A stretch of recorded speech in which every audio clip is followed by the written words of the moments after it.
एक बार एक भिखारी अपने जीवन से परेशान हो चुका था क्योंकि उसे अपने जीवन को चलाने के लिए भीख मांगनी पड़ती थी। इस बात को लेकर वह हमेशा दुखी रहता और दिन भर यही सोचता था कि उसके जीवन में बदलाव कैसे आएगा। यह सोचकर वह निराश हो जाता। वह हर दिन देखता कि बहुत सारे निराश लोग आंखों में आंसू लिए विभिन्न चिंताओं से परेशान गौतम बुद्ध की तरफ जाते और वापस लौटते समय वे लोग बहुत ही खुश होते थे। वह भिखारी यह नहीं समझ पा रहा था कि गौतम बुद्ध उनके साथ ऐसा क्या करते थे कि वे बेहद खुश हो जाते थे।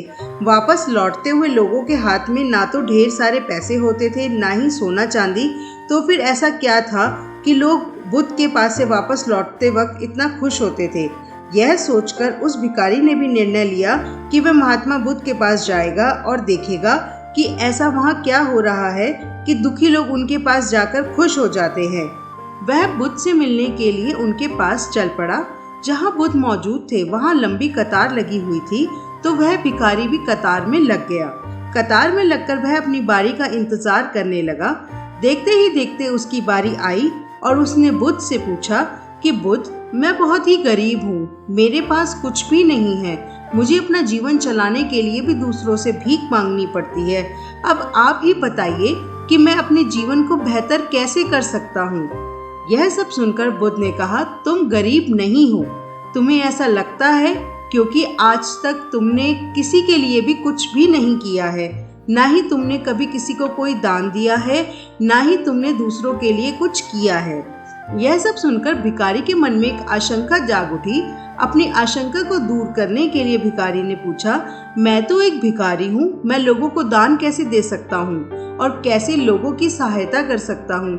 मुझे तो खुद ही अपना जीवन चलाने के लिए दूसरों से मांगना पड़ता है। यह सब सुनने के बाद गौतम बुद्ध थोड़ी देर चुप रहे और फिर उसे बोले, तुम्हारे पास हाथ है जिससे तुम लोगों की सेवा कर सकते हो, दूसरों का भला कर सकते हो। इसके अलावा तुम्हारे पास मुंह है जिससे तुम लोगों से अच्छी अच्छी बातें कर सकते हो और दूसरों का हौसला बढ़ा सकते हो। यह सब करके भी तुम दूसरों की सहायता कर सकते हो। जरूरी नहीं है कि दान सिर्फ पैसों से किया जाए। हम चाहें तो हम शिक्षा का भी दान कर सकते हैं, चाहे तो अन्न का भी दान कर सकते हैं। ऊपर वाले ने अगर किसी को पूर्णतः अच्छा शरीर दिया है तो वह गरीब नहीं है, वह बस दिमाग से गरीब है। उसे इस विचार से हटकर खुद को दूसरों की सेवा में लगाना चाहिए। बुद्ध की यह बातें सुन लेने के बाद भिखारी बहुत ही ज्यादा खुश हो गया और उसका मन अब संतुष्ट था। इस कहानी से हमें यह शिक्षा मिलती है कि हम सब इस बात की चिंता में समय बर्बाद करते हैं कि हम गरीब हैं, लेकिन यह सत्य नहीं है। सत्य तो यह है कि जब तक हमारा शरीर पूरी तरह से बेहतर है तो हम उसका उपयोग करके आगे बढ़ सकते हैं और खुद के जीवन को बेहतर बना सकते हैं। अगर कोई व्यक्ति सिर्फ अपनी गरीबी पर ध्यान दे और उसे बदलने की कोशिश ना करे तो वह मूर्ख है। इसके अलावा हमें इस कहानी से यह शिक्षा भी मिलती है कि दान सिर्फ धन का नहीं, शिक्षा, भोजन, अच्छे विचार आदि का भी किया जाना जरूरी है।